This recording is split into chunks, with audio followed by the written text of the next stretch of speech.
के तू कदेला बेमार सब छौड़ा के तू कदेला बेमार देखा के छौड़ी कुतुब मीनार सब छौड़ा के तू कदेला बेमार देखा के छौड़ी कुतुब मीनार सबके दिल के तू कहले कबार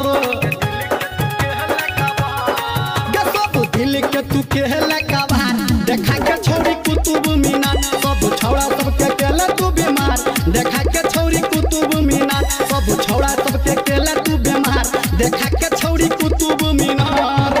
इलाका किसी का हो धमाका चंदन कटैया डीजे का होगा।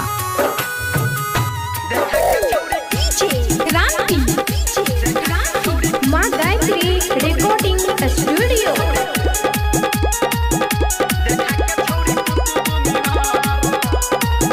एगे होठ में लाली लगे न छिके आँख में काजर सजे न छिके एगे होठ में लाली लगे न छिके आँख में काजर सजे न छिके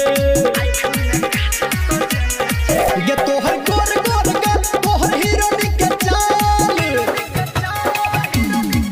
तोहर गोर गोर गल तोहर हीरोनी के चाल तोहर गरम छौरी बाजार सब छौड़ा के तू कदेला बेमार चंदन डीजे कटैया ये सब छौड़ा के तू कदेला बेमार देखा के छौड़ी कुतुब मीनार सब छौड़ा के तू कदेला बेमार देखा के छौड़ी कुतुब मीनार।